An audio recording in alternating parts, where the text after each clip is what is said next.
Goff, long count, leans in. There's the snap. Blitz comes. Jared in trouble. Jared hit. Jared sacked. Taken back inside the 45-yard line. Pressure came off the edge that time. The veteran Harrison Smith with the sack. Jared takes, fumbled it, and picked up by Minnesota. Was not ready for the snap. Recovered by the Vikings in there. And that is the takeaway for Minnesota. Andrew Van Ginkel on top of it. Minnesota dancing around on defense like they always do. Goff takes, gives, that is Gibbs over the left side. Got a couple, ball came out, and it's recovered by Minnesota. Gibbs was separated from the football, recovered by Byron Murphy, and Minnesota's got its second takeaway of the day down at the 47-yard line of Detroit. Jared takes, turns, fakes the Demo. Jared looking, pressure coming, rolling to his left, gonna get hit, gonna get sacked. Taken down that time, Minnesota's Andrew Van Ginkel, who recovered a fumble earlier today, comes up with the sack right there. Jared takes the football, back looking to throw, a couple of steps to his left, now loads, gonna get hit and gonna get sacked. Taken down back at the 14-yard line. Jared, long count, there's the snap, he's back with protection. Jared, now he's breaking down, he's gonna get hit, he's gonna go down. Goff takes the direct snap, fakes the give, sets in the pocket, throws middle. It is picked off by Minnesota, Harrison Smith. Goff's going to work out of the gun. Jared takes, fakes the give, got a look. Jared going to get hit. Ball came out, and that may be recovered by the Vikings, and it is. Turnover number 5. Goff out of the gun. Takes the snap, can't handle it. It's loose, and back at the Minnesota 45-yard line. Did Minnesota get that football, or did Goff cover it up? What's the call?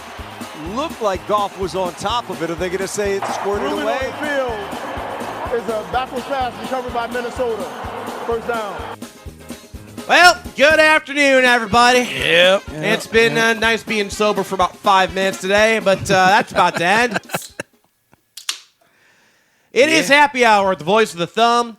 WMIC 660 and 95.3 FM. He's Adam Harahuck. I'm Sean Cantwell. I'm over this already. We're only like 3 minutes in. Yep. Season's over. The season is officially over. Eliminated. Done. Are we good, Brad Holmes? We're good. Yeah? You still good? Still good? This is how our season ends. Not on even a loss to Ben Johnson, which would have been bad enough. But no, your season ends losing to an undrafted rookie QB who doesn't deserve to be in the National Football League. You basically lost to Nathan Peterman. What are we doing? They didn't have answers. Dan Campbell looked like he was lost. Goff looked like a deer in the headlights. That might be the worst game I've seen out of Jared Goff or Dan Campbell ever. Possibly since they've been here. Oh, yeah. I don't recall him, Goff, I don't recall him having this bad of a game even when he played for the Rams. It was just bad. Atrocious. This is some of the worst football I've ever watched out of this team. The O-line couldn't keep him upright. Amon-Ra St. Brown couldn't catch anything. No, he sure couldn't. As we drown our sorrows in Rochester Mills 12 Days of Milkshake Stouts. 'Tis the season and all. Oh, my gosh. It smells like... And this is the Imperial White Russian. Yep.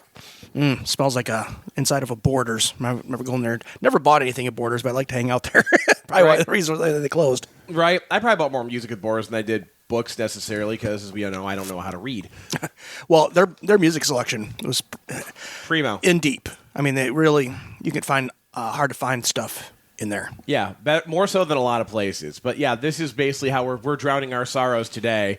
So we're going to go through this 12-pack over the course of the broadcast this afternoon. It should be a good time all the way around. I like it. I sampled all of these, earlier this year before Thanksgiving, but I always like to revisit them. The White Russian, pretty decent. There isn't really a clunker in the bunch. And there's usually one that's not that great. Yeah, there's one that's just kind of meh, and it looks like they skipped the meh this year. Unfortunately, your Detroit Football Lions did not skip the meh. No, they did not. In fact, you were served up a bunch of that this season and told that you were going to like it. That's how this season worked. Like, no, we don't need to get better. We don't need to address the D-line. Nope. We don't need to address the the edge rusher position. We don't need an offensive line. We'll be fine with just these scrubs off the practice squad when inevitably everybody dies, and our only solution is to try and beg Frank Ragnow to come out of retirement. We're good.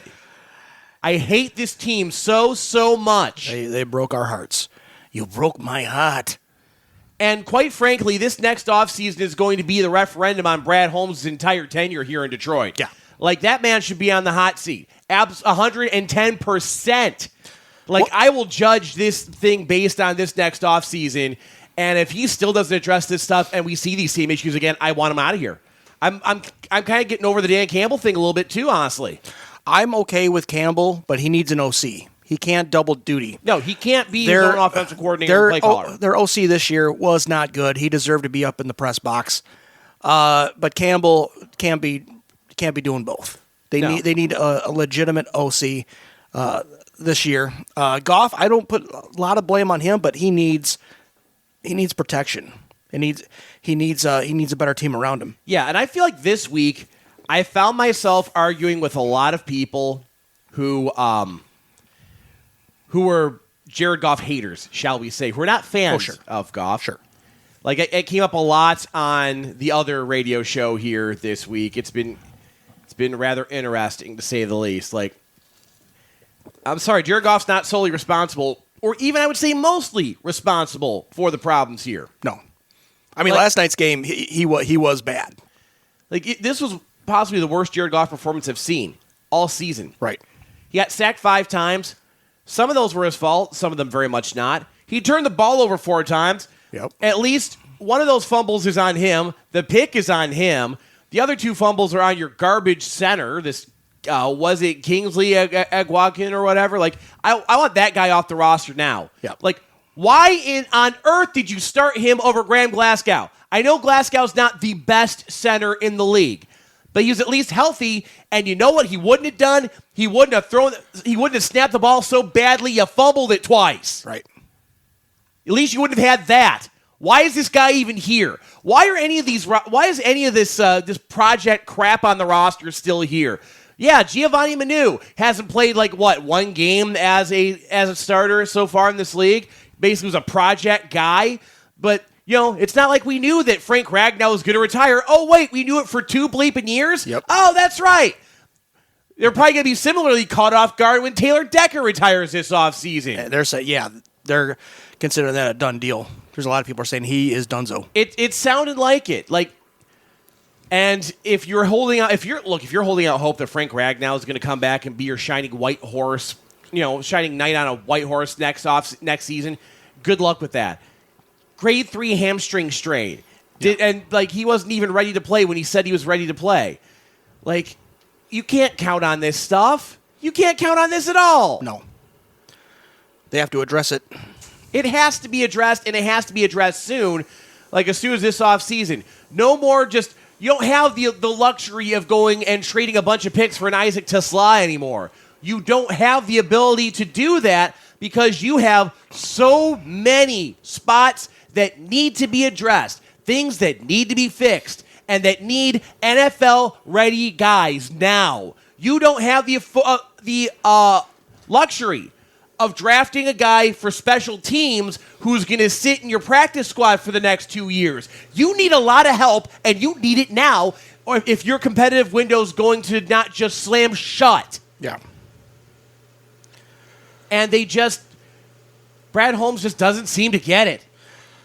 How are we doing on draft picks for this offseason? Because I know we traded away a lot. Yeah, we traded them away for guys that we didn't even need. Great. Fun time to be a Lions fan, let me tell you.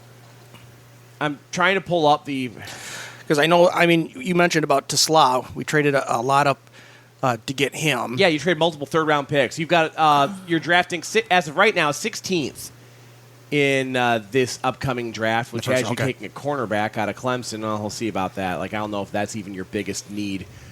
You need safeties. Your 2 starting safeties are dead. They're not going to be... Brian Branch isn't going to be here until, almost the end of next season, like Lee McNeil was last year. Yep.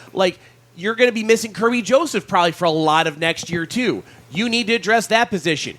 I think we've established that Marcus Davenport and Al-Qadim Muhammad aren't the answer opposite Hutch. You need somebody else there. You need to go out and pay a real free agent to come here opposite Hutch. Oh, we can't have one of those. Yeah, how'd that work out for the Packers? They're in the playoffs now. You're not. Yep. They had a Micah Parsons and a Rashawn Gary. Oh, we're good with Hutch. Were ya? Were ya, though? You sure about that? Yeah. Like, these are the things that we sit here and get told and basically gaslighted by this administration, such as it is. Basically told, like, oh, no, everything's fine. There's nothing wrong here. Meanwhile, we've now been lapped by the entire NFC North. Yeah, the entire that is Dead terrible. last in this division, behind a team that started a rookie who was awful and an undrafted rookie who shouldn't have ever gotten a start in the National Football League. Yep. You're worse than that. This is true. How is that acceptable? I feel like you're my mom yelling at me, and I'm my dad over your shoulder. Listen to her, son. Listen to him, Brad Holmes. He's telling you the truth. You know it. Oh, we're just fine going into this offseason. You sure about that? You sure about that? You sure about that? Oh, we're too smart for the room. We know better than everybody else does. Yeah, your peak was now 2 years ago, completely choking at halftime against the Niners. That's the best this franchise has accomplished since we've been here.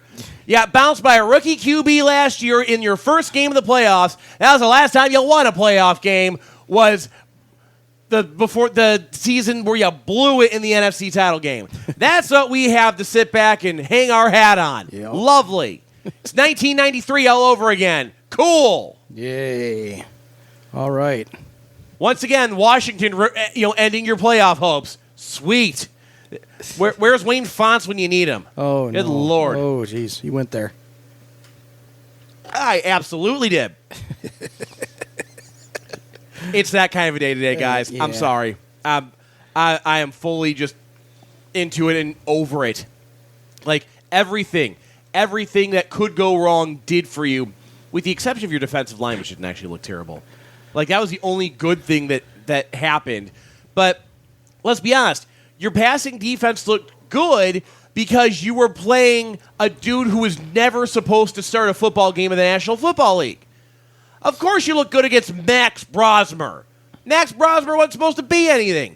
He was supposed to be the dude who held the clipboard on the sidelines all season while Carson Wentz started the meaningful games. And J.J. McCarthy went out there and looked terrible and got pulled for Wentz to go back in.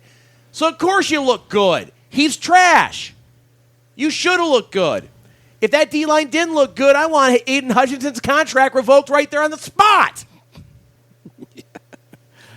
If that man could have got to you and stopped Max Brosmer, he shouldn't be on the roster.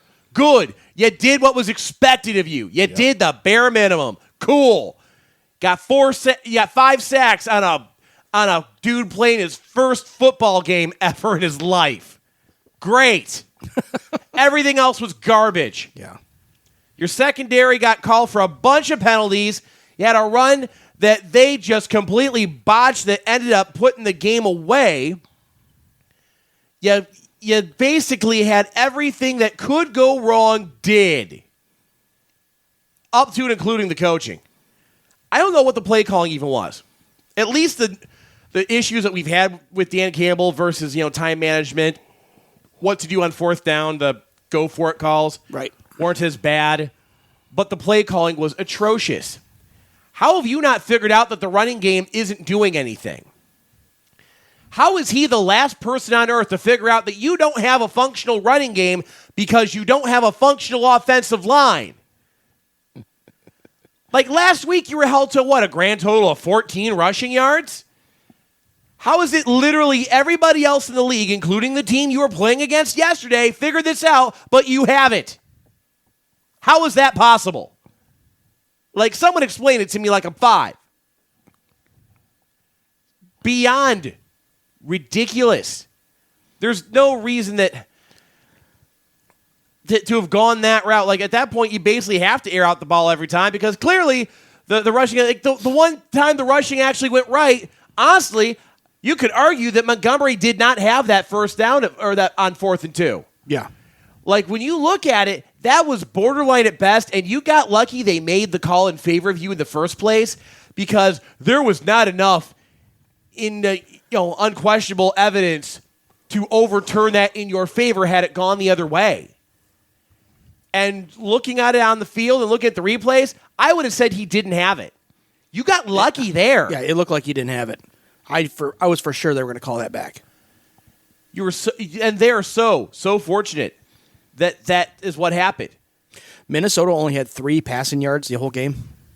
Yeah, that's how bad this team is. That's why I said if Hutch and that team wouldn't have been able to feast on that, then absolutely they should have been cut. Now the Lions did go 2 for 2 on 4th down efficiency, whatever that's worth.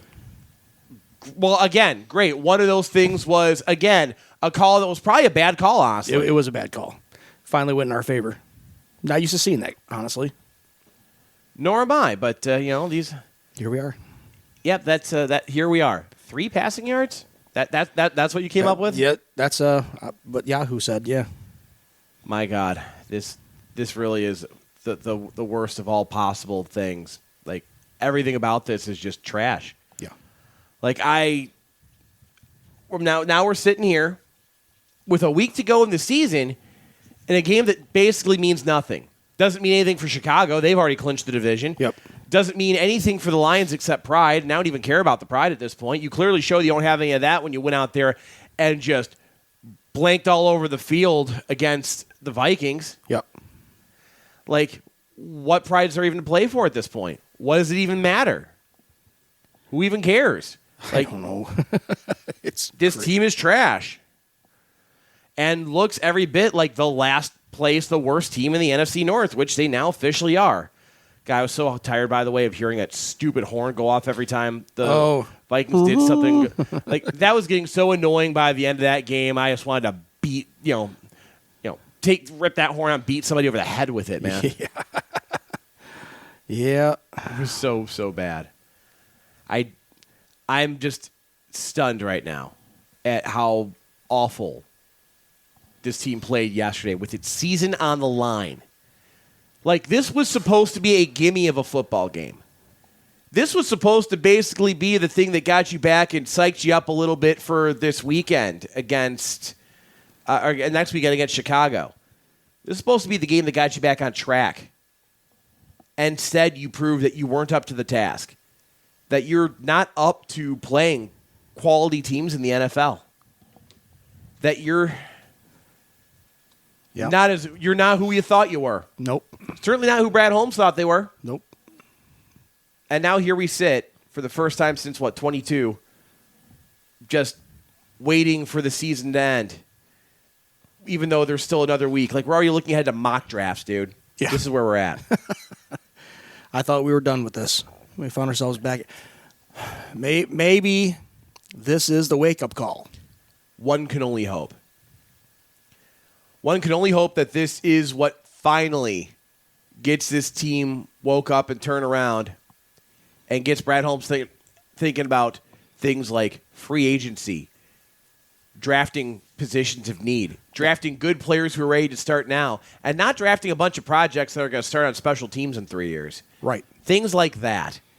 If none of that changes, if we don't see some major moves made this offseason, then we'll know that this is a wholly unserious organization. Simple as that. Like, if you can sit here, look at this, and still feel good about yourself and look in the mirror and like, yeah, I'm doing a good job here, then you're wholly unserious as a manager, and what are you even doing here? We're talking about the offseason, and if I remember correctly, a lot of people are saying it's not a very deep class this year. Well, not a very deep draft. Yeah, in a lot of positions, certainly. Like, good thing you don't have to go drafting a QB this offseason, and I heard people already clamoring for that. The only QB worth a damn in this draft is Fernando Mendoza, and who knows if he'll be any good in the NFL. I'm not certainly of the mindset that we need to go and do that and replace him immediately. Like, you've got him for a couple more years. he's due for like a terrible game once or twice a season. Yep. It happens. We've seen it from him every year. And then he'll go out and look elite for like a 10, 11 game stretch. I'm not going to sit here and tell you that you can't win with Jared Goff because I don't believe that. If you have a functional offensive line, not just 5 randos off the street, you can be fine with Jared Goff. Right. Like, yeah, did he not do himself any favors yesterday by holding onto the ball too long, making some bad throws? Absolutely. Like, he did turn the ball over a lot. Did he lose you that game with those turnovers? Certainly. A combination of him and this center that I never want to see on this roster again. Yeah, he's got to go. Like, why can't we actually take positions of need seriously around here? Like, oh, no, we don't need that. We're fine playing 4th-round scrubs. It's okay. Well, clearly it's not, because you're not going to finish the year with a losing record and be eliminated before the last game of the season. So clearly, no, it's not okay. And I quite frankly don't want to root for a team where that is, it's okay. Like, I don't want that to, I don't want our leadership in the front office, the coaching staff to be okay with this. Right. Like, I need them to feel as bad about this as I do right now, quite frankly. I need them to be sitting there. It's much like the thing we talked about with Yzerman in the offseason and him not really seeming to care. Well, right. Whatever that sounder was. Find that again. I wonder if there's going to be a presser from Brad Holmes. I mean, obviously there probably will be at the end of the season. I'd like to that none of the media that might actually be critical will be invited to participate. No, it might just be a Zoom call. Probably will be. Honestly, I fully expect that to be the case. And it's going to be pretty much there were some good things about the season, some things that I don't think we need to make too many changes. Certainly, we don't have to spend the money. And I don't want to hear any of that. Like, what I want to hear is, yeah, we sucked. This isn't good. We need to fix this. There's a lot of change. Like, we're not okay with this. Yeah. That's what I need to hear. I need to hear that, no, what happened here was not acceptable, and we're going to do everything we can to fix it. Or instead, Brad Holmes' season-ending interview will be held by Steve Yzerman. Right. That's, at this point, whatever it takes. Like, I fully expect that really it's going to sound more like, yeah, we're going to get that instead from Brad Holmes.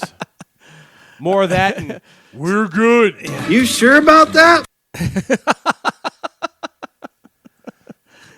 Oh, boy. Yeah, it's going to be a long, long off season. I think you're going to be better off getting a true answer from Campbell than you are Holmes. Probably, but at some point, Dan Campbell should be the one who asks. I mean, he should have to answer for some of his awful, some of his questionable play calling, but he shouldn't be the one to have to answer for the state of this roster. No. That falls exclusively on Brad Holmes, and I blame him first and foremost above really everything here. Yep. We got to hit a break. Stick around. Your evening news and information comes your way here at the top of the hour on WMIC AM and W237EQ FM Sandusky.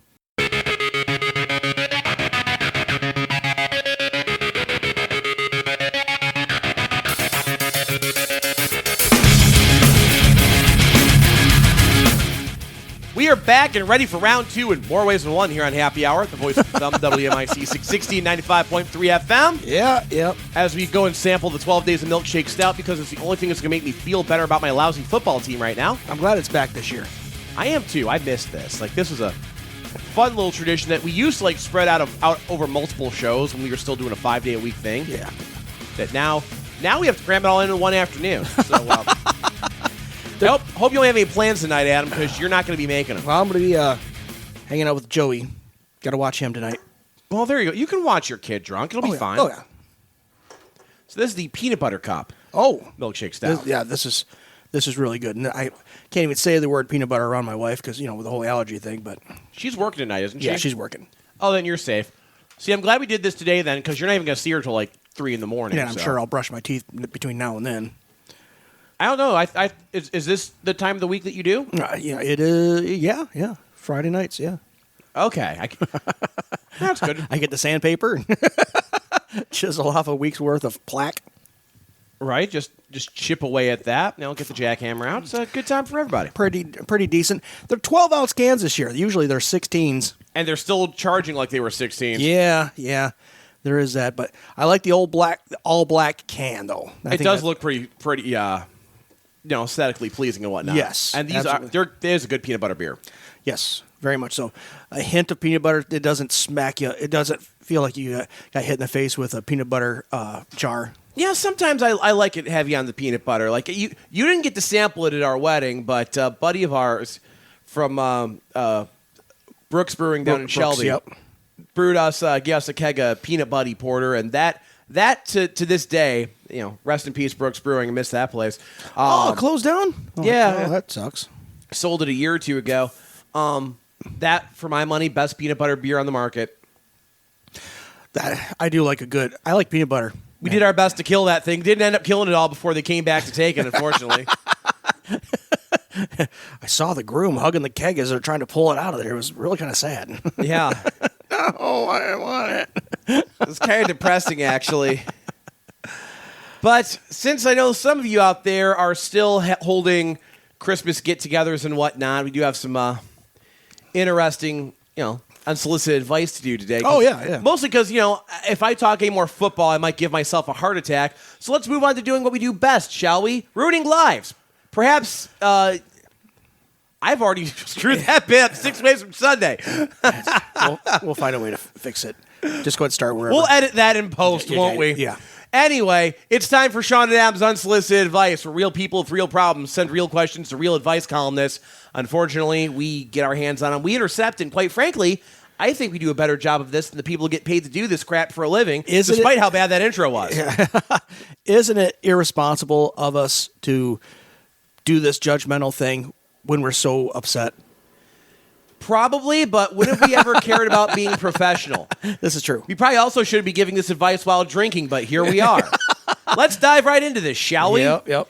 Dear somebody who cares, as a vegan hosting Christmas for the first time, oh boy, I clashed with my in-laws over serving a traditional turkey. No kidding. I, 27-year-old female, and my husband, 31-year-old male, are both vegan and have been since before we met. This is a big part of our lives and our identity. My in-laws... Here it is, and there it is. My in-laws have a tradition of taking it in turn to host Christmas, and this year, our first year married, it will be our year.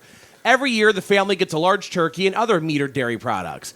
About a week ago, my sister-in-law asked me if I brought a turkey yet. I explained no. Instead, I had some corn substitutes. Yeah, corn. Q-U-O-R-N. It's pronounced corn, but yeah, it's Q-U-O-R-N. Yeah.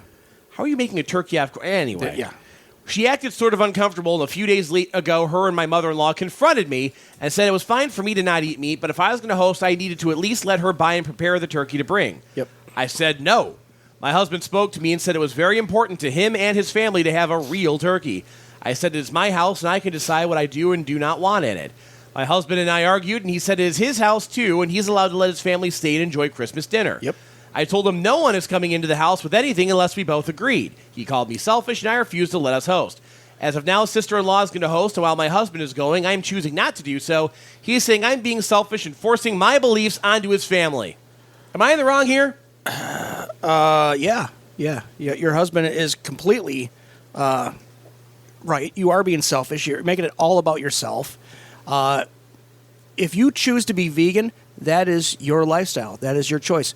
You've made it your entire personality. It's her identity, apparently. It's her identity. That's when you know that's all the red flags right there. Yeah, that's my identity. That was the big red flag for me in this thing, and the one that really tipped it towards maybe you are being a jerk here. Yep. This is a big part of our lives and our identity. Yep. It doesn't sound like it's that big of a part of the life or identity of your husband. No.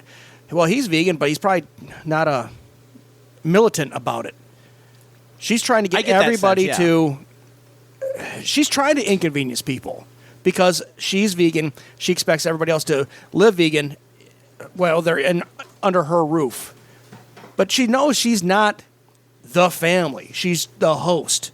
And a host, I mean, unless they wanted to slaughter a turkey on your kitchen table, you shouldn't have a problem with it. No, you should let them do that too. Yeah, absolutely. Like, who are you to deny these people their ritual turkey slaughter? Yeah, and she's deciding she's not going. What she's probably saying is she's probably not invited. You know, there's probably that, too. I wouldn't be surprised if that were the case. So, like, my thoughts are, obviously, I'm normally biased against vegans in general because, as this woman has pointed out, it's not only her lifestyle, it's a part of her identity. Yeah. Like, anyone who makes the food they eat, maybe I do that with wings a little bit, but that's a different thing altogether. Like, I'm just obsessed with a good wing. Yeah. But, like, the people who, like, make it everybody else's problem what they eat, whether you're someone who's like, if I'm not just tearing up animal flesh, that I don't even feel human.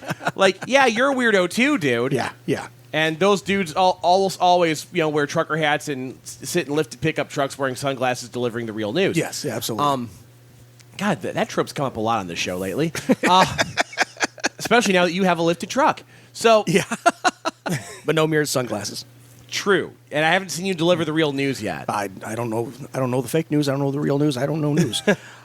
You haven't been telling people to make sure and like and subscribe also. So we got that going for you, which is nice. But the fact that she's made it so like a crucial part of her identity, anyone who makes that sort of thing their entire personality is just wholly exhausting and insufferable. Yes. You already sound like you're a real load to be around, lady. Yeah, I don't see that marriage lasting very, very long. Especially because he clearly has now shown you he's not making it his entire personality like you do, even if he's going along with it. He's probably just going along with it for your sake. She's one of those people who became vegan. The main attraction to it was inconveniencing others, having attention taking attention for themselves. And could you imagine? These are the kind of people who demand to speak to your manager immediately. People who eat meat. Could you imagine them demanding that everybody eats meat? Everybody eats meat when they come here. I feel like these people do exist, but in smaller numbers. Yeah, it'd be very off-putting if somebody who's vegan and isn't militant about it. I know there's probably one or two out in the country that, but they show up, they don't eat meat, and they just don't eat the turkey. Would the host say, nope, in this house, everybody eats turkey? Yeah, that would be ridiculous. Yes. We don't have any vegans in my family or my in-laws, and there's no requirement that you have to eat the turkey. No. At our house, my folks' house, they prepare a whole smorgasbord of food. It's everything from turkey to pasta. Ooh. Christmas we had a taco bar. Ooh, nice. Unfortunately, there's also kielbasa and sauerkraut for you weirdos who are into that. That is some good stuff right there. Yeah. I knew there was something questionable about you. I forgot that's what it was. I can't even be in the same damn room with sauerkraut, man. I can't do it. I love it. I don't know how you do it. I'll eat that straight. Because you're a psychopath, Adam. Oh, yeah. I don't know if I've ever told you this, but you were absolutely a psychopath. Yeah, it's awesome. But the requiring that you have to do it this way, I could almost be borderline on the. Certainly, they don't have to prepare a turkey for everybody. That's your right. You don't have to prepare food that A, you're not going to eat, and B, that you don't support for whatever reason. That's fine. I kind of sort of draw the line at you can't bring this food into this house because it's whatever. Yeah, and she was doubling down on it. She says, well, we're not going to have a turkey because I'm vegan. Well, we'll bake it. We'll bring it to you. Nope, absolutely no. There's going to be no meat products. No turkey will enter this house. Yeah, and the husband was like, well, it's also my house. And she didn't see eye to eye or try to come up with a compromise with her husband. Yeah, that guy's got some problems on his hands. Right. You're going to eat my tofu and like it, or else you're not coming. Yeah, the decision has been made. You shouldn't be hosting. You're not a very responsible host. You just need to relinquish all kinds of duties like that and just sit in the corner with your tofu and your corn or whatever. Yeah. You've seen some of I stock a lot of that stuff. The prices on it are just ridiculous. It's a small price to pay to inconvenience everybody around you and feel morally superior to them. Exactly. Truly is. It's horrible. I dated a vegetarian, and we ate out a lot because she would make stuff at the house, and it was good, but it was all like a form of chili or something with a spoon. It's I like to grab something and bite it. Right. So But she wasn't militant about it. She wasn't a jerk about it.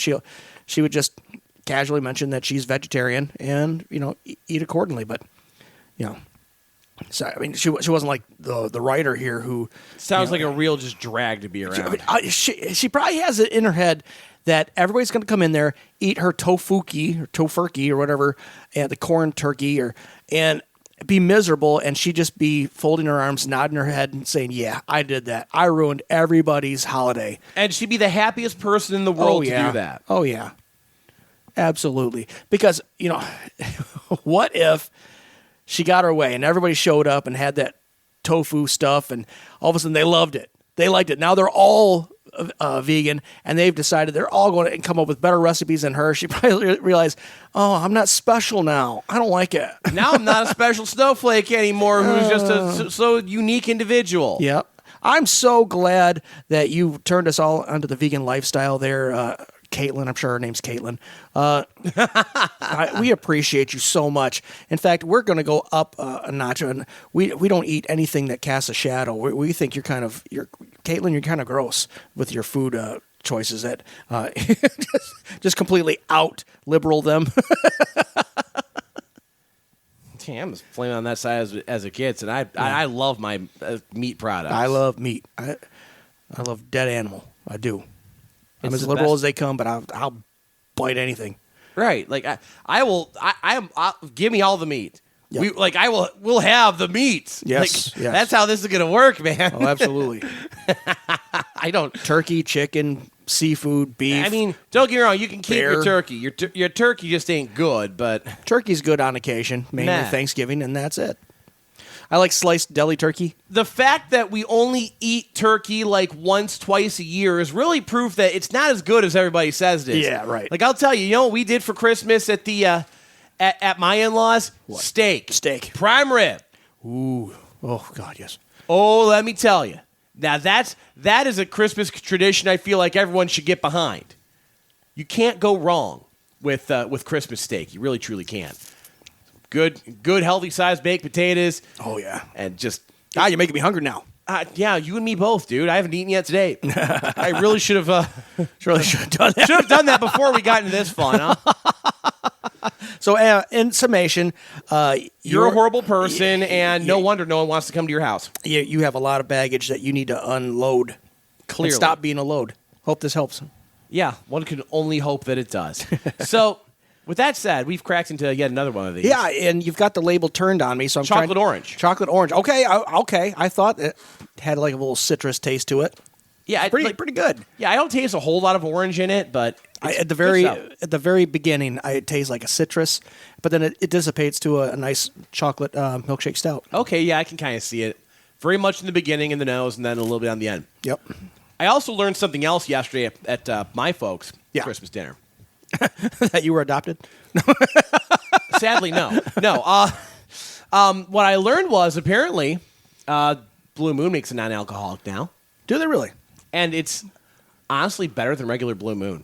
Really? You get the orange flavor a lot more heavily in the NA version, I find. Huh. Well, see, when I put orange in a Blue Moon, I don't want it to taste like orange juice. I mean, I just want a hint of orange. I mean, it's not like overpoweringly orange. It's not like you're sitting here drinking, some orange soda or something. Right. But it's Thanks for the Sunny D. Well, they make a hard Sunny D now too. Have you had it? Yeah, you haven't seen that? No. They make a hard Sunny D. Yeah, hard D. Yeah, no, that's actually a thing that they do now. And I haven't picked it up from the store. Like I keep seeing it. I'll pick some of that up for Mostly because next I wasn't Friday. a huge Sunny Delight fan I was when not I was a either. kid. I'm not a Sunny D fan, but now I'm kind of curious. I wonder if it has that artificial sugar flavor to it. Because remember when, or maybe I just did this solo, but the hard Monsters energy drinks. You might have done the hard Monster thing yourself. Because they can't do a full-on hard Monster with actual sugar and everything. I'm sure because No. remember the whole Four Loko thing? Like, there's a reason they're not allowed to do that stuff anymore. Yeah, that is true. But okay, when you brought in the Mountain Dew, Yeah, those were sugar-free. Yeah. And I was very disappointed by that because they tasted like that fake sugar. Like the aspartame thing doesn't do the same thing as real sugar. It just doesn't taste right. No. Like, it tastes like something's off. Like, if you would have given me real hard Mountain Dew with actual sugar or at least high fructose corn syrup or whatever, Yeah. I'd have been fine with that. But this was like the fake sugar, which is even worse. Is there a sugar version of it that we? There's we missed? not. Nope, that's how it comes. And It's see, non-sugar. I don't Why- really see why? an excuse. I don't see an excuse because when Bud Light Seltzer had those hard colas, those didn't have that fake sugary flavor. I feel like those had actual sugar in them. Yeah. Like the hard lemonades that I like, those have actual sugar in them. Yeah, Like, exactly. is there some reason why they insisted on this? We need to get to the bottom of this. Get the FBI on this stuff stat. Something, yeah. That stop chasing illegals and go find out why they're putting in this fake sugar that they know causes cancer in lab rats. Exactly. Yeah. So that being said, All right. Anyway, yeah. A, this beer is pretty good, and B, let's get to another letter, shall we? We shall. Dear, oh God, not these two idiots again. Yep, it's us. My girlfriend and I have been together for more than 20 years, and we almost never buy each other presents because we're both opposed to needless consumerism. God, this guy already sounds more insufferable than the last one. So I was a little surprised when she gave me a birthday gift, a fancy nose hair trimmer, and a bit hurt by how pointed it was. With Christmas heaving into view, I'm incredibly tempted to break the habit of a lifetime and return the kindness with some lovely deodorant or perhaps a cookbook. She's an awful cook and barely follows recipes. That instinct is making me wonder about how much her gift upset me. Why does it bother me? And should I say something, perhaps repay the kindness, or just make like Elsa and let it go? Wow. This sounds like an SNL sketch.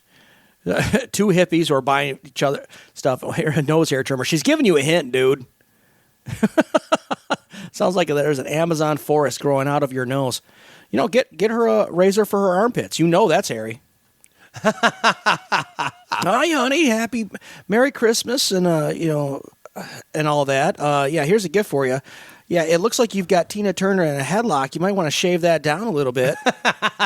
Oh, does that offend you? Apparently, that's natural. You know what's also natural? Nose hairs. Yeah, there you go. Kind of like when my wife bought a bathroom scale and she made sure to put it on my side of the bathroom.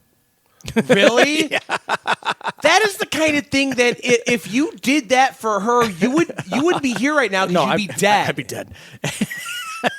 Yeah, all the other guys were like, he knew better. He knew. He's in a better place. Yeah, some of them's over there, some of them's over there, but no. She says she didn't do it on purpose, and she laughed. She's like, "Oh, I realized that." It was like, okay. I don't know if I believe that. Yeah. I mean, you're kind of putting on a little weight there, bud. Yeah, I know, right? During romantic time, she's tired of gasping for air. There's a reason we've always said this show is hosted by two well-fed gentlemen. Yeah, man. exactly.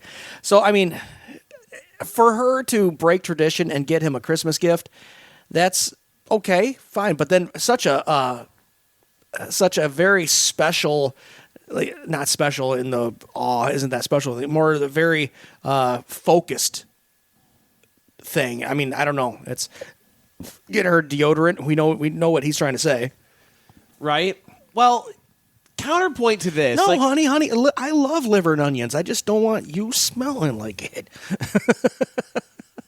Like, I don't know. Like, there's always a possibility that, I don't know, this was something she got in like one of those white elephant gift exchanges or something.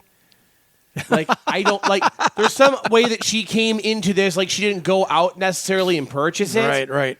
Like, unless she has a habit of like picking at your hygiene, like does she make a lot of comments about it smells like liver and onions in here? It looks like you got a forest growing under your nose. Like, has this been a discussion that has been had before? Have there been comments made to this effect? Because if that's the case, then okay, then I still don't recommend going out and getting the deodorant. Like, if you do the deodorant thing or do the cookbook thing, like, you're basically acknowledging that this relationship is about to be over. Yeah, well, I mean, deodorant, put it in a gift basket with a bunch of different things. You know, I mean, nestled in there somewhere, some deodorant, probably some shampoo. She probably got some nappy hair. Some body wash, stuff like that. And then, razors, lots of razors, because something tells me, you probably feel like you're crawling into bed with Chewbacca. Probably. Good night, honey. But man, I love your hair. Who does your pits? Yeah, I feel like the solution is not to get passive aggressive back. Like that is the worst. That is absolutely the wrong. Two wrongs don't make a right. No, it does not. Yeah. Like if you really feel like there is a particular reason that she did this, like she's been making this a normal point of emphasis, like then you need to have a conversation with her about it, because all you're going to do by gifting her deodorant is really just cause yourself a fight around the holidays. Like, oh, so we're going to fight tonight. Got it. Every Christmas is just warfare. All the gifts are under the tree. Oh, actual supportive shoes. Thanks, honey. What is this? A wallet? What? Oh, because you want me to put money in. Oh, thanks, sweetheart. Like, are you just being passive aggressive yourself here? Maybe a little bit. Oh, look at this, sweetheart. Oh, a toothbrush. Oh, thanks. They go to bed early every Christmas. Right? All right, I guess we're doing this. Someone's sleeping on a couch every year on Christmas. That's just how it is. Oh, Viagra. Well, thank you, honey. Thank you. Oh, my. Thanks. You filthy, hairy. I'm not going to lie. These people both sound insufferable. Oh, though. yeah, like, they do. Where did you find these letters? Like the liberal press? I mean, Slate, so basically next best thing. Yeah. At least in this case. Like, we don't buy gifts because we don't believe in needless consumerism. Yeah, like, right. I mean, even if I did feel that way. Yeah. And I am not really all on board with needless consumerism. I'd tell Rach not to buy me stuff every year because, like, I have everything I need. I don't need more stuff, and there's not a whole lot of stuff that I particularly want. I mean, this year she did kind of go all out and definitely found things that I was interested in and wanted. It's not like, buying stuff for the sake of buying stuff, though. Right. And she likes her, things I get her. She's, big. She loves her Legos, as we've established. Oh, yeah. Half our house is actually made of Legos now. I don't know if you noticed that. Yeah, there's things I didn't even realize that were Legos that are Legos. I was like, oh, you got a Nintendo. It's made of Legos. So's the TV it's attached to. That guitar in the back? Oh, that's all Legos, my friend. What'd you get this year? A Lego wreath that she really wanted. Oh, no kidding. Some other Lego thing of some sort. Have the prices come down? No, not at all. I did see the Lego Death Star that they've got going on there, which is like huge. Is it still like $1,000 or whatever? Yeah, it's like $1,100. Oh my god! I mean, it looks cool. Really apologize to Lego. I feel like. Oh yeah, no, they should apologize to us because I'd put it together and I'd be having to like put it behind protective glass because Joey would be like, no, it's a toy, but you can't play with it. Right. Well, because as Trish and our family, like a lot of times we're very much cash and gift cards kind of people in a lot of cases because I don't want a lot of stuff. But like with her side, they are very big on the gift giving. So, we do this. Like that's just kind of how it works. And, I always tell her, there's one gift that really is always good. It's always in the right size. It's always the right color and everything else. Whiskey. Always a good color. Always the right choice. Oh, the different shades of brown, I guess. But, I mean, that's it's that's fine, though, really. Whiskey. And, of course, added to the collection this holiday season, as one might expect. I saw that. In fact, I saw the draft bottle. The tap handle for the Yingling? The Hershey Porter? Yeah, that is really cool. I didn't turn those lights off. That's interesting. And now I just turned all the other ones off, apparently. So that the new fun thing in the home setup here in the thriving metropolis of Columbiaville is we have lights that are all like the LED lights that change colors and are all like on little remote controls. As it turns out, you can change all of them with one remote, so I have a bunch of backups of that now. But I can also like change the color. We can do all like Red Wings, red and white colors in here. We can do all blood red for 4th of July. Like it's a sweet little deal, really. It is pretty cool. I love lights. We have lights like that for the koi pond, and I'm always just messing with it. Our tree, Christmas tree, is a lot like that, and I'm always just messing with it for whatever reason. Yeah, I'm like a child when it comes to colored lights. I just well, mess with them. sometimes that's got dingle shiny keys in front of him to get him to pay attention to the show. That does do the trick. Absolutely. Every time, man. On that note, wow, we went all over the road on this one. Yeah, we almost sure like did. you're driving around on these freezing roads out across the thumb here today, man. Yeah. You didn't have to leave your house other than to come here, did you? I did not. I stayed right home. Yeah. My brother, who was a workaholic, he called into work. Really? That's something that never happened. he contacted me to almost kind of. He felt bad, so he had to I don't know if I'm his priest or something, but he had to confess. Bless me, Adam, for I have sinned. It's like, wow, if someone's doing confession to you, there's a real problem. Yeah, you're a man of God. Well, he just knows I'm going to say, "Yo, you're fine. You should have." Man, it's icy out there. Well, so many. You saw better pictures you than Father John, I guess. Yeah. Well, you got to get out to work, boy. How are those old people going to eat? No, you saw pictures all over Facebook of a coworker of Dorothy's hit a tree this morning. Oh wow. Yeah. So I mean, it's bad. Found out that SUV can't climb trees. No, So they tend not to be very good at that. I was listening over to Swap Shop here early this afternoon. Someone called in and said that there were trees that had so much ice on them that like large branches were just falling off and down into roads and stuff. Don't tell me that, because I got a tree that's slowly dying in my front yard. The branches keep coming down. Well, here's hoping you have a house to go back to. Yeah. Oh, I'm worried about my truck. I got insurance for all of it, but yeah, that would be a pain in the keystone. One of those vehicles might survive. Oh yeah. In the meantime, you can stay in the doghouse if you need to. Yeah, I got a new to me Dodge Ram. Dorothy's got a Dodge Ram. Guess what we got Joey for Christmas? A Dodge Ram? A Dodge Ram. This thing is tricked out. This thing has more bells and whistles than my 86 Cavalier, the first car I drove. This thing's got a Bluetooth radio. Really? Yeah. Oh, my God. Oh, yeah. It's fantastic. Oh, that's awesome. I love that for you. On that note, we probably should hit a break. Yeah. Meteorologist John McMurray is going to tell you just how long this nasty weather is going to last coming up here at WMIC 660 and 95.3 FM.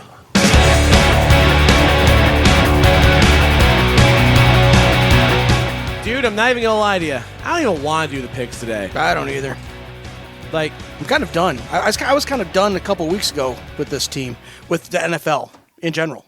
With football in general? No, I still like college football. Fair. But NFL just seems to the fluctuating rules, the different interpretations of the rules, and just what is a catch? Apparently, I don't know. I don't know what a touchdown is. I don't know. Apparently, I don't know what a first down is either. Apparently, none of us do. Nope. We've just all been completely and utterly confused as to what constitutes, well, that among many, many other things that are really our issues with this league. And yeah. And certainly with our Detroit Football Lions, the refs just do whatever, and we just don't get better because we're good. But now we turn our focus to Pistons and the Wings, who are both at press time. They're doing very well, which is nice to see. 1 year ago today, the Todd father descended upon Hockeytown.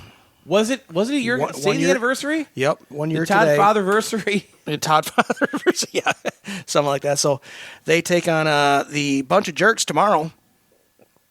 And Gotta love that. And then an afternoon game against the Toronto Make Believes. You do love that title. I really do. Sunday night, I believe. But so yeah, some big things going on for Detroit. John Gibson, 8 wins in a row, and here you, Sean, were all against him. He wasn't long for this team. You didn't like him. You wanted him shipped out. You were the one who wanted to trade the guy or cut him. That was you. Thank you very much. I don't remember that at all. Of course you don't. You don't remember any of your takes when they're bad. What? I never said that. I never said that. I'm glad we don't record each and every word we say. Right? God, could you imagine if we did? Even the words that we even record the stuff you're not supposed to hear, folks. Oh, yeah. The things that would get us canceled. Oh, immediately. Anyway, happy anniversary, Todd McClellan, as head coach of your Detroit Red Wings. We'll see what happens in the second half of the season. I say, are we already at the halfway point? I think so. We're close. We're getting there. No, because I think 35 games, 30. They haven't played 41 games yet. Well, We'll find out. It's getting close, though. It's getting close. That's fair. Yeah, it definitely is. And I'm kind of bummed right now because, like, we're experiencing 3 days without the NHL, and I can't handle this. Yeah, it's a little rough. Apparently, there's people who are really upset that the NFL and NBA have encroached onto Christmas Day. Yeah. Came across this article in The Athletic the other day, and just... Oh, yeah, Netflix were pushing those tomahawk steaks and these big old robes, and the Snoop Dogg halftime show was pretty cool. I thought that was a lot of fun. That was. Like, I was impressed with it. Like, I thought that was a rather fun way to spend the afternoon, even if my team ended up losing, and I'm still not quite over that. That was a rough one. A little bit. Like, I was... I enjoyed it. I don't see an issue with their. Oh my God, we can't have sports on these days. What about your family? Maybe not everyone doesn't want to spend time with their family on Christmas. Yeah. Maybe some people don't have families to spend it with. Maybe some people would really like the double time. Like, won't someone please think of those poor stadium workers? Like, I'm sure a lot of those people volunteer to work. I know that I get double time and a half for working holidays. I'm sure they do too. And before anybody starts. Getting on my bosses for having us work on Thanksgiving and Easter and all that stuff, realize that, you have electricity, you have gas pumped into your house, you have EMS people at the ready in case somebody, chokes on a ham cube or something like that. Exactly. Those people, they deserve to they have families too. Should we just shut everything down? No, you didn't think this through, did you? No, you didn't. Right. Yeah, you're right. Hospitals shouldn't be open, gas stations. Yeah. None of those things. Oh, yeah. When you have a knife fight because somebody got the wishbone and you didn't, and you go to the ER, oh, it's closed. Oh, I didn't realize they close on holidays. Well, they do now. Well, they do now. Because you got your wish. You got what you wanted. I hope you're happy with yourself. Yep. Yeah, those people are. Well, yeah, it's those people on Facebook. I don't need to go out anywhere, so why should anybody else? Yeah. Like, I don't have these problems. Why didn't you plan ahead? I'm better than you because I think the workers should be at home with their families. Like on Facebook and the specialized groups, a lot of people are saying, "Are there any restaurants open on these?" And everybody going after them for it. Everybody's just, oh yeah. Well, you get blown up for saying anything on Facebook, but I mean, these people are like, no, those workers should be home with their families. Well, not a lot of everybody has a place to go on Christmas. Right. And also, you know what really triggers those people? Are 4 words to trigger the people on the discussion groups. What? How are the roads? Oh, yeah. I honestly, dude, I'm not sure which one annoys me more. The people who post how are the roads or the people that respond to them all ticked off because, oh my God, I can't believe you're asking how the roads are. What's wrong with you? Have you never driven this day out? Like, yeah. You people are more insufferable than the people asking the damn question. Yeah, I mean, you can keep scrolling. You don't have to leave a comment if it upsets you. Somebody had asked about the roads earlier this month, and somebody's like, it's the same. It's December. It's the same all the time. And I texted, you think the road conditions are the same every single day in the month of December for every year? That has, I said, oh, bless your heart. Adam has really become the passive-aggressive face. Like, where I was pretty aggressive about it. Adam has just become, like, the king Facebook troll, except he's the most passive-aggressive human ever. Oh, yeah. I was like, oh, you think it's always the same? Oh, aren't you precious? Like, you going after that guy who claimed he worked for your store. Oh. Was going to open up. Oh, yeah, because, I mean, Meijer was closed. I mean, the place I work was closed. And like everyone hasn't figured it out at this point. It's a pretty easy code to crack. We still pretend like this 7 years into doing this show.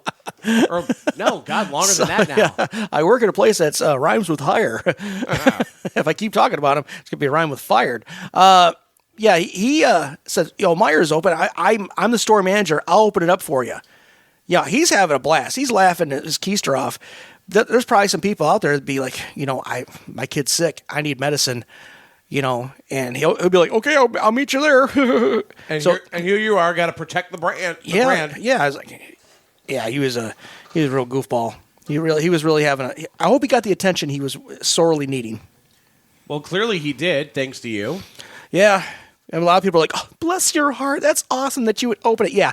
Yeah. He's going to open up the store, get the cash registers online. It's just, you're not thinking this through.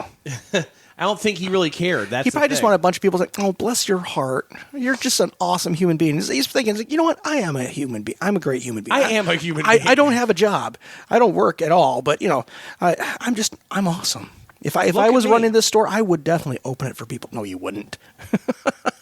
You absolutely would not. You'd be the guy. No, don't talk to me. We're closed today. Yeah. Don't even call me. Yeah. Like from your own coworkers or anything. Yeah. Oh, by the way, we are sampling currently the German chocolate One of my favorites, actually. Rochester Mills Milkshake Stout. Again, you can't have German chocolate without the coconut, and this is one of the rare situations where I do like coconut. Yeah. But like with the orange, the chocolate orange, it's not overpowering coconut. It's not. It's there. It's definitely enough, but It it's stays just enough. throughout, the start and all the way to the finish. But it's pretty good. I like this one. It's one of my favorites that Rochester Mills puts out. I do rather like it, I have to admit. Definitely a favorite of mine. Mm-hmm. But yeah, Christmas hasn't been fun for you this holiday season. It's working retail. Oh, you know what? I went through my normal stresses, but this was the one year where we kept up on everything. We didn't run out of anything, and it was awesome. We didn't run out of potatoes. We didn't run out of veggies. We didn't run out of pies. There's a couple things pies. We ran out of lemon meringue. Okay, people, we ran out of lemon meringue. But you people who like lemon meringue, we're just saving you from yourself. Quite frankly, Not a fan of lemon meringue, huh? not a fan of lemon meringue. No, I mean, it doesn't really do much for me either. But you're I like- really militantly anti that. I like lemon, fine, but it's that meringue that they put on top of it. It's just like. It's like, is this foam you're supposed to put around plumbing? I mean, what is this stuff? Is this? I'm not a fan of it. But yeah, the customers, we didn't run out of anything, but we still had to complain.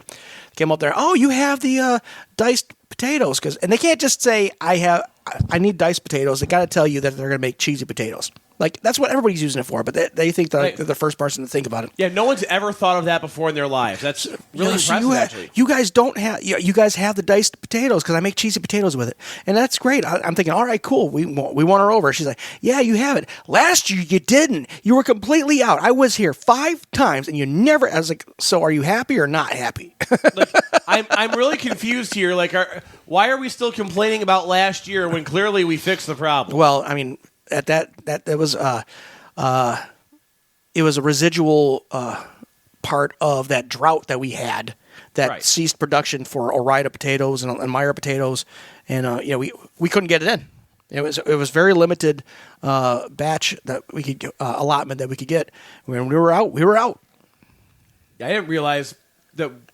I didn't know about all that with the drought and everything. Mm-hmm. Learned something new today, I guess. But yeah, it was the drought of 2023 that affected the production for 2024. It was bad. It was really rough. Does not sound like a fun time. No, because I mean I like cheesy potatoes too, but I'm not going to go and say to somebody that I ruined their holiday because they can't get a hold of potatoes 2 days before. You ruined their holiday last year by not having this thing that you now have. Yeah, all this stuff in the car right now, I couldn't get it last year, and it's your fault. You personally. You were responsible for disrupting the supply chain here, Huck. I hope you're happy with yourself. Yeah. And it's all back there. If there's any customers, just understand everything you want is actually back there. We're just too lazy to get it. Yeah, that's true. Yeah. You figured us out, people. You figured it out. They're onto you. Yeah. Our back room is so cavernous. It's huge, and it holds all of your hopes and dreams. And we'd rather just chat on our phones. So, yeah, you got it. You caught us. They figured you out after all these years. On that note, stick around. ABC News covers the world here at 7 o'clock on WMIC AM and W237 EQ FM Sandusky. And don't think for a second that I forgot about that list that may or may not be trash coming up on the other side. Jesse can wait. It'll be fine. Stick around.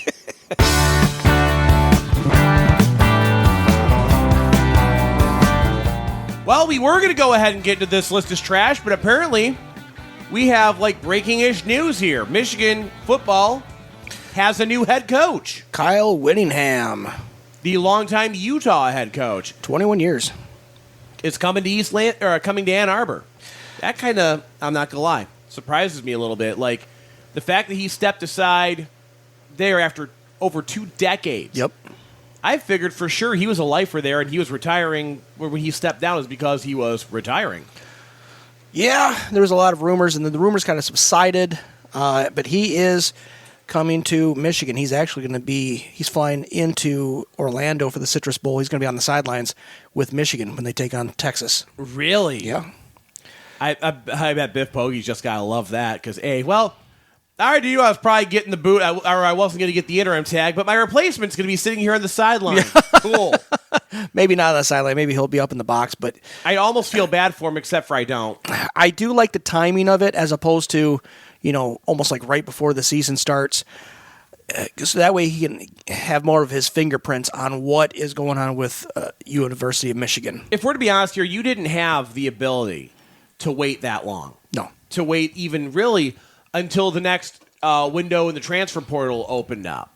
Like, you didn't have that luxury because you've got to worry about players not committing to your program. And, that's at that point, now you've got a real problem on your hands. Like, you start losing players before you even have your next coach. To make it that much harder to find the candidate that you want. Like, it's really better just to get it done, as quick as you can, if you have the ability to do so. Yeah. By the way, our next milkshake stout we're trying. And you know what? We're just going until we're done with all these. That's, I think, how it's going to work tonight. This one's just the regular Imperial Milkshake Stout. Okay, the classic, the one that started it all. No, that's not really the one that started it all. The regular Milkshake Stout is the one that started it all. No. Oh, that's the Imperial. Correct. Okay. As opposed to the Imperial White Russian, which we've already had. Okay, yeah. One glaring omission from this batch is no toasted marshmallow. Really? Yep. Oh, man. That was my favorite one. This pack is trash. This pack is trash. I haven't forgotten about that list is trash. We will be doing that before we get out of here, I swear. I will make it happen. But, yeah, I was kind of surprised, honestly, that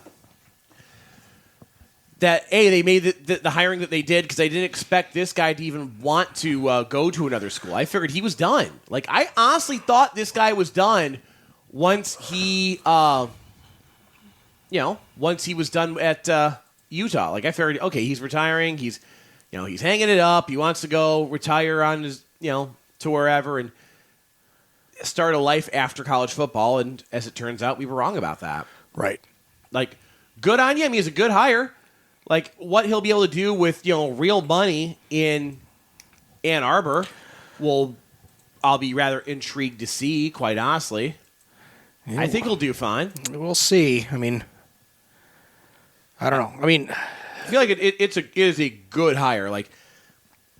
You somehow have a respected program that spent most of its time in the Mountain West and, the Pac-12 eventually. Utah's been really in the conversation when it comes to college football, despite the fact that they don't have the money, they don't have the funding, they don't have the same level of donors as some of these bigger schools. The fact that they managed to get away with this, that they managed to be as relevant as they were for as long as they are is impressive. And I don't know that the next coach will be able to maintain the same level that Whittingham has. Right. He won a Mountain West title. He won 2 Pac-12 titles, finished in the AP Top 25 9 times, with 11-6 in bowl games. Really good player development. We'll see. I feel like it's a good step, though I would still make the argument that Warde Manuel shouldn't have ever been in the position to make the hire. Yeah, his decision-making has been brought into question. Suspect, to say the least. Yeah. I certainly don't feel like it was I don't feel like he earned the right to make that call next. I really, truly don't. You could make the argument that, okay, maybe he should have gotten that chance, based on I don't know what, honestly. Right. Well, he hired the guy that got us a natty, but has also presided over more scandal than anything at this point. Every year. Same time every year. So and it's not become even a tradition. Just football. Even in the basketball program, it's been an issue. Mm-hmm. So I certainly would not have argued that he was the guy who deserved to make that next call, but, well, that's where it is, and now we're stuck with it, so yep.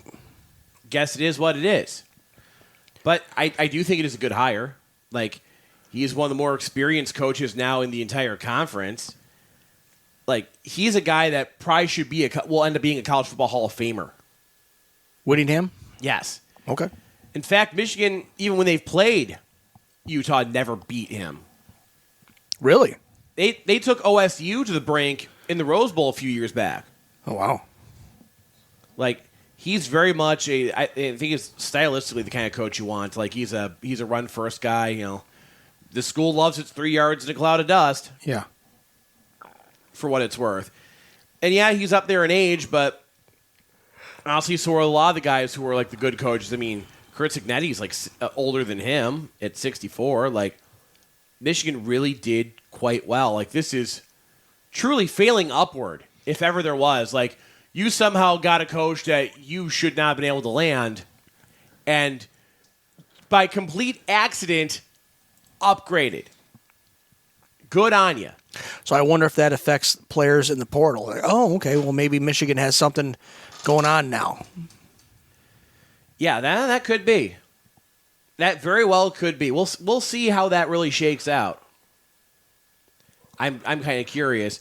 Like, I think that they'll be able to retain a lot of the players that they wanted to. Yeah.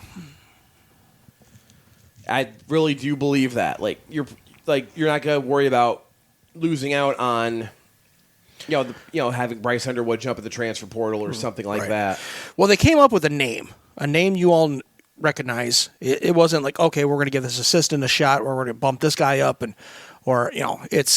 they went with a known name, and that was the correct decision. I don't think it was. I wouldn't say he's a no name though. Known name. Oh, known name. Yeah. And here you go. It sounded again like no name. Like, no, yeah, he's definitely a known commodity in this in college football. So, like, good signing. I think you made the absolute right call here, and I think it's one that's going to end up being.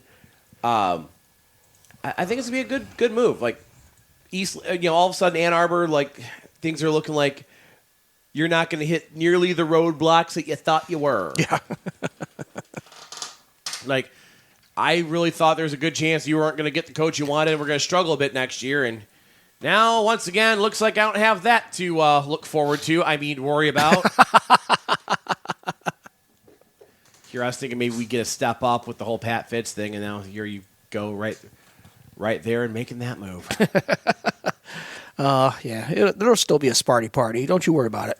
Yeah, well, I'm hopeful, though, even with our program, that Pat Fitz is the right guy for the job. Right. I'm hoping he's the right guy for the job. Like, again, there's a guy who did more with less than anybody. Like, Northwestern wasn't a school that was going to throw money at its football program. They weren't going to, they weren't going out and recruiting like a lot of other schools can. They were never going to be able to compete with the top tier of the Big Ten. Yeah. And still always managed to have a pretty decent showing despite that. So I am somewhat hopeful that this will work out the way that we all want it, the way that I want it to. Right. Though Michigan has clearly proven they're not going to be any pushovers by any means in 2026.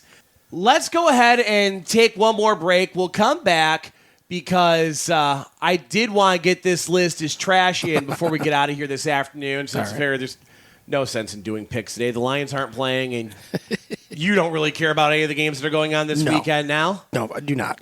But I have something that's kind of, in theme for the holiday today. So we'll do that next here on Happy Hour on WMIC 660 and 95.3 FM.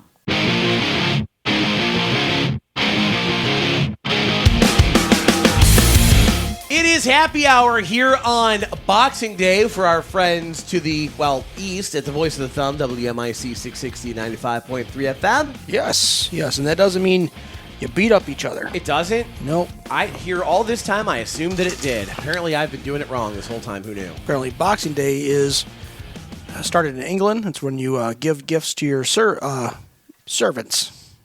I guess. Because, we have so many servants over here, and they have so many servants up in Canada. Right. I'm sure there's so many Canadians that have servers that it's or servants that it's like a super popular thing. But somehow that tradition carried over to them. And in the spirit of outreach to our neighbors, it's time for your favorite bit that we do on this show. I know it is. This list is trash. All right. And I've got a little something in the spirit of the season today, as you might imagine. Okay. In honor of Boxing Day and in honor of Canada and things of that nature, Okay. your list today is the top Canadian musicians of all time. Single musicians, or are we also doing bands? Both. Okay. Both are in play. Okay. And I'm only going to make you do the top 10 because I looked through the top 20 and you weren't going to know half those top 20. I barely knew those top 20. Yeah. Well, I'm going to start off. Oh, okay. I think I've got this. I'm going to start off with my favorite, Bare Naked Ladies. They did not make the top 10. Wow. In fact, I don't know if they made the list. Bare Naked Ladies. Wow, that's crazy. I agree. They haven't heard $1 million. They haven't heard 1 week. Wow. Yeah, that's crazy. What are these people even doing? The Old Apartment. Come on, educate yourselves. Great song. Oh, yeah, absolutely. Oh, absolutely. How about, well, they're going on tour with April Wine. How about Triumph? Triumph does not make the top 20. Wow, they are stringent. I know. I'm kind of shocked by it, actually. I'm digging down into the top 30. Haven't found Triumph doesn't make the list. Well, I'm already hurting. I don't know if... Let's see. I don't think they're in the top 50. How about Nickelback? Does not make the top 50. I didn't know Canada had 50 bands. You learned something new. Bare Naked Ladies are number 45, by the way. Oh, okay. All right. Well, at least they made the 50. Triumph did not crack the list at all. Oh, my God. Their tour mates did, but not high enough to be included on the list. So no April Wine. Okay. No April Wine, no. All right. How about Rush? Rush comes in at number 3. 3. Okay. Yep. Oh, wow. Now I got to try to figure out who's Canadian and who's not. What about Tragically Hip? You're not going to believe this, and it's actually kind of shocking for, any list about Canadian music, because Tragically Hip basically are Canada. Yeah. They didn't make the top 10 or the top 15. They're number 18 on the list. Oh, my God.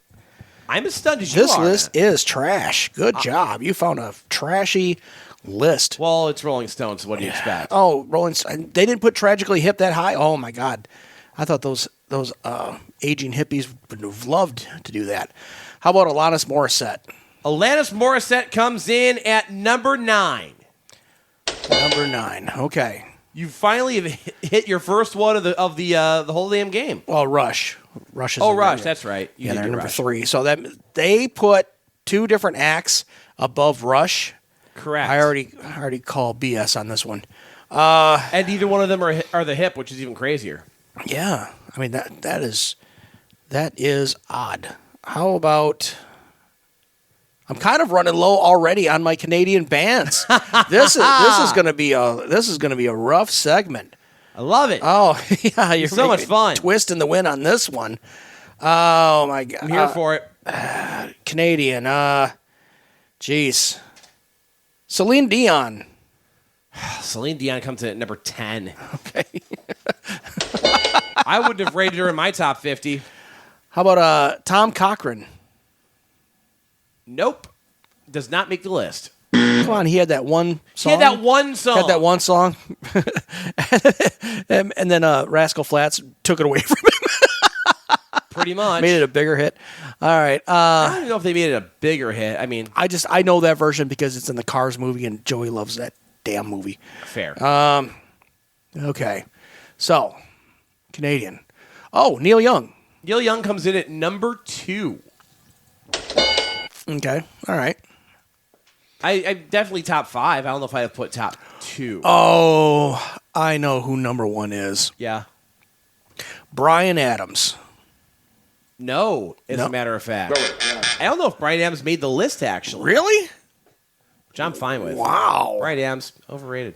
Oh, yeah. Oh, he had some really good songs, but then he really kind of soured me on that song from Robin Hood. You couldn't run from that damn song.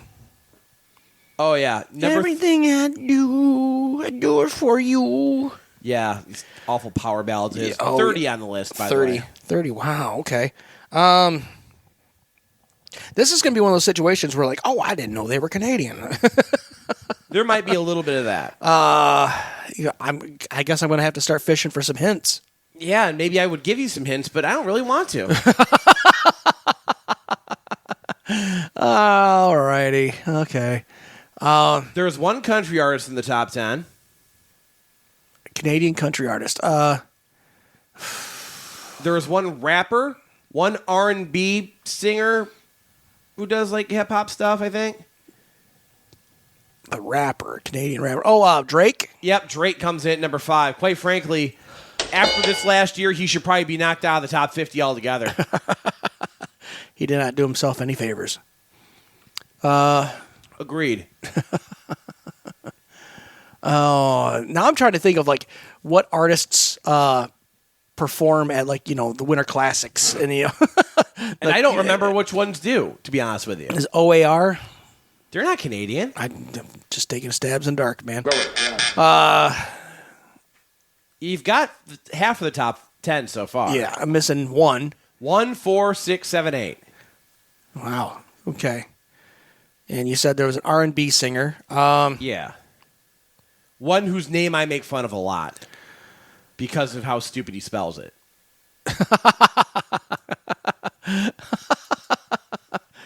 Oh no. Lack of vowels. Oh, jeez. Oh my God. He just did a Super Bowl halftime show a few years ago. He was wearing some sort of weird like face mask getup or something, if I remember right. There was a point to it. Nas? No. They wouldn't let Nas play a halftime show. You kidding me? Oh my gosh. You don't like good rappers now. Oh my gosh. Lack of vowels. Or they're missing a key vowel, and I always pronounce it wrong because of that. This is going to kill me. Oh my God. I'm twisting in the wind here. I can't believe Triumph is not on there. That's ridiculous. Disappointing. And no Nickelback? Come on. I'm not disappointed by Nickelback not being on there. I don't remember what year he played the Super Bowl. Like, I should know this. It was, God, when was it now? If it was hip hop, it's definitely been within like the last 10 years. I mean, yeah, but it was within the last 10 years, but I thought it was a little more recent than it was. Apparently not. Oh, okay. What other hints do you got for me? None, really. Yeah. I'm just kind of twisting you in the wind today. Yeah, and twisting I am. I'm telling you. Okay.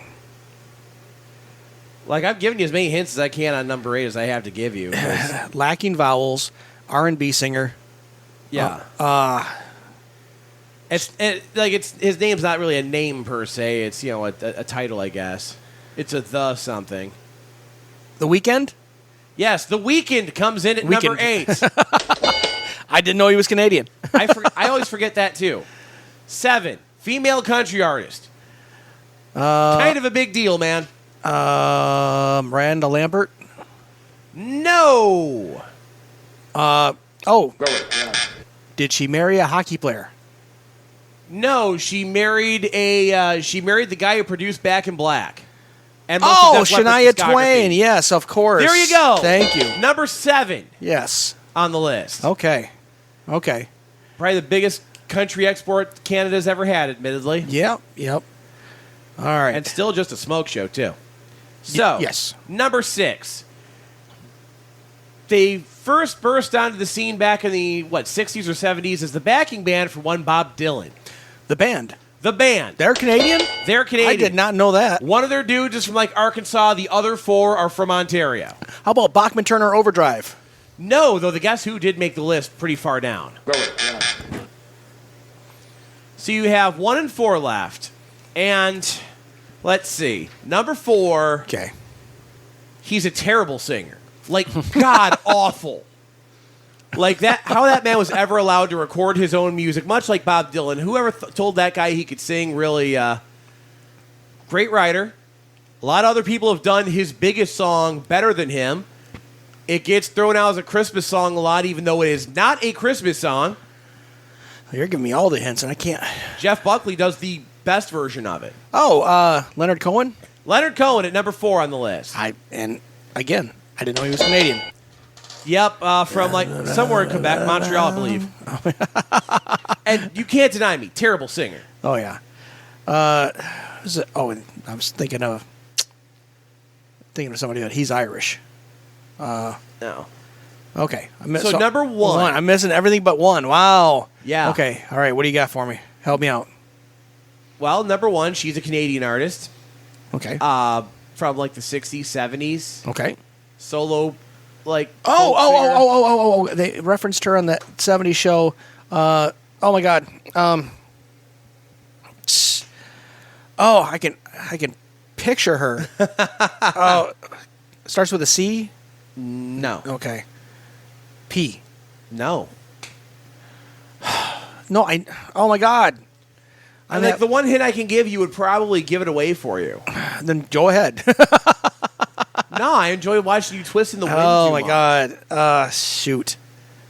Let me see if there's anything I can pull up in the description from. Yeah, please do. I'm not Patsy Cline. No. Folk singer, not country. Yep. Oh my God. Mike was fairly popular for being, folk, like. When the guys were going to Canada and they were trying to like schmooze their way over the Canadian police, Anne Murray. No. Not Anne Murray? Nope. Oh man. That's who I was thinking. The one that's probably going to give you the biggest hint here, probably one of the songs of hers that's most recognizable. Counting Crows covered it. Joni Mitchell? Joni Mitchell comes in at number one. I thought she was Californian. Nope. I didn't know she was Canadian. Saskatoon. Oh, okay. Wow, this list was trash. Yeah, not probably where I would have put a lot of these, for sure. But it definitely is in line with Rolling Stone, that's for sure. Yeah, of course they'd put Joni Mitchell number one. They love all that hippie folk stuff, which makes sense that Neil Young would be number two. I mean, arguably he should be top five. Same with Rush. You can make the argument, I guess, for Leonard Cohen. Oh, yeah. I would move Drake down to about 45 on this list. How is the hip not higher than they are? Oh, my God, yeah. And Shania Twain, I can't deny that she merits inclusion on the list. Like, she was one of the biggest Canadian artists. But no Nickelback. I mean, everybody's opinion aside, they had the sales. They had. I mean, if they were to go on tour right now, they'd be huge. People would go see them. I don't know if they're really judging off sales as such things, though. But I mean, well, I think that is a good measuring stick on how popular a band is. Well, yeah, but it's not the most popular Canadian artist of all time. It's the greatest Canadian artist of all time. Yeah. And greatness does not always equivalate to album sales. For what it's worth, the other top 2011, Gordon Lightfoot, Arcade Fire at 12. Oh, yeah. Tegan and Sarah at 13. Carly Rae Jepsen at 14. She's Canadian? Okay. All right. She's Canadian. And I'll take your word for it. Really shocks me that as a pop artist, they put her that high on the list. Right. Other bands, artists of note, Justin Bieber at 17. Justin Bieber, I forgot about him, yeah. Feist at 21. Avril Lavigne at 22. Forgot about her, yeah. Sarah McLachlan at 24. Didn't know she was Canadian. The Guess Who, 26. Oh, yeah. And then, yeah, that's really the... Wow. Loverboy at 32. Forgot about Loverboy, yeah. I always forget they're Canadian as well, admittedly. Loving every minute of it. We're working for the weekend. We're not playing the damn Loverboy song. Don't care. Not happening. But there you go. That's your list. That's your... I'm so glad that list is over. I know. I hated that experience. That was terrible. I bet you did. And I'm sitting here loving every minute of it. Nice, neat little bow. I'm out of here. Yeah. Well, you ain't out of here yet because we do have a little bit of business to take care of yet because, it's that time of the week since we're not doing picks because we don't care. We hope the rest of the NFL just has a stadium implosion or whatever, really. Yeah, we want everybody to lose. We want the worst for everybody. Really, we truly do. We want every game to end with a 2-2 tie. Right? None of it matters for us anymore. Yep. We don't care. We're taking our ball. We're going home. Yeah, screw you guys. We're going home. But in the interest of cleansing our souls such as it is, happy hour, I guess there's a few apologies we should probably do. We need to apologize. Happy hour would like to apologize to Jordan Love, Jonathan Quick, Lego, and vegans, we guess. We're sorry. I didn't mean it that sincerely, though. It's fine. Stick around. Jesse Kelly's up next, I guess, here at WMIC AM and W2370Q Sandusky. Talk to you Monday. There's Our Lady Peace of the Thumb's greatest hits, 97.7 WTGV. So we had talked earlier on Happy Hour. I had presented Adam with a list because it is, in fact, Boxing Day, which happy Boxing Day to those of you to the east of here who celebrate. Yes. And we went through a list of the worst, or the best, the greatest Canadian artists of all time. And apparently I don't know much about Canadian artists because everybody I was guessing was not on the list. And the people who ended up being on the list, you didn't know were Canadian. Yeah, there was a lot of that. For what it's worth, Joni Mitchell was number one, then Neil Young, Rush, of course, Leonard Cohen at 4, Drake, The Band, Shania Twain, The Weeknd, Alanis Morissette, and Celine Dion. I feel like either one of us could come up with a better top 5 than that. Oh, easily. Easily. And in fact, I mean, for my own personal thing, well, okay, of all time, so I got to think subjectively. Okay. at least a little bit. A little bit. I mean, Bare Naked Ladies would have to be on there. I mean, their songs that one week you couldn't run from that song in the late 90s, early 2000s. Yeah, you're not wrong about that. Like there was quite a few of their hits that were actually just inescapable in that era. Yeah. Like they're one of the few bands also like really actually actively trying to be funny and whatnot too. Yeah. Pinch Me. And some of those songs still hold up despite the fact that typically a joke once heard multiple times over becomes less enjoyable every time you listen to it, but somehow it works for them. Yeah, so they're definitely on there. Nickelback, I mean, as much as people want to bag on them, I'll bag on them all day long. People start bagging on them because they just got sick of them. Because radio programmers, music programmers, not naming any names, but they would just play them all the time. Next thing you know, they're in the background of every strip club commercial. It was oversaturation. It did seem like every single strip club in Flint at one point or another had animals as the music bed for their commercial. Absolutely. Or like something in your mouth or whatever. Yeah. A lot of that. Alanis Morissette, I mean, that Jagged Little Pill album was absolutely huge. Great record. Yep. Absolutely. And then, of course, Rush. Yeah, Rush is definitely my top 5. Is that your top 5 then? I think, no, I'm missing one. In which case, I put Triumph in there. So Alanis, Triumph, Nickelback. Rush, and Bare Naked Ladies. I don't think any of those are particularly bad choices. Rush obviously has to be in my top 5. I got to see them twice with the original lineup. Yep. Well, not the original, but like with Geddy, Alex, and when Neil was still alive. The more famous. I got to see him in Toronto. Yeah. Like that was wow. fun. Yeah, It was the show that was actually on the R40 DVD. Like I got to be there for that. Wow. Like that was fun. That was one of my favorite shows I've ever been to. That would be crazy.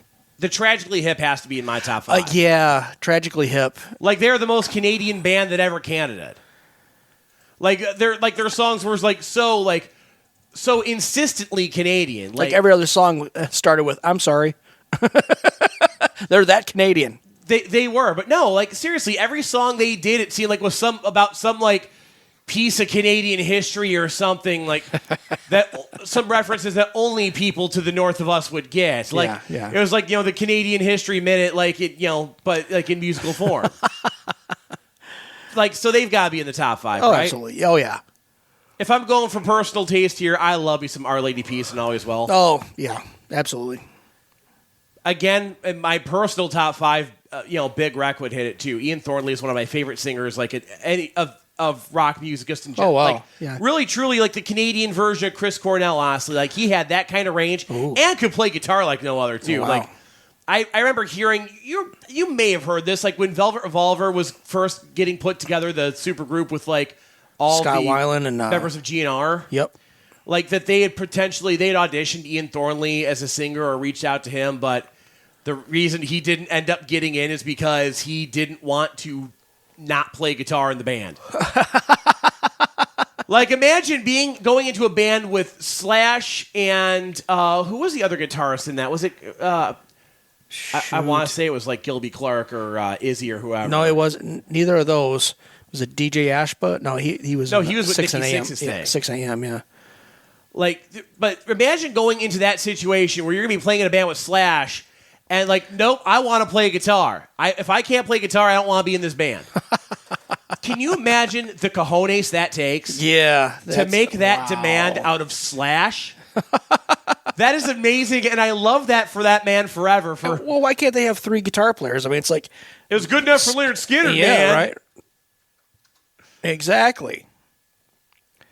Like, that just, like, kind of stunned me. Like, if that story is indeed true, and I've heard it a lot over the years, like, that tells you everything. Okay, apparently... Dave Kushner from Wasted Youth was the rhythm guitar player. I admittedly always forget that Wasted Youth was even a thing that existed, to be honest with you. Didn't even know. Yep. But, nope.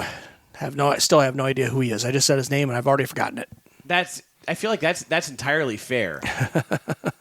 but yeah, no, like absolutely, like that's in one of my top 5 for sure. Big Wreck.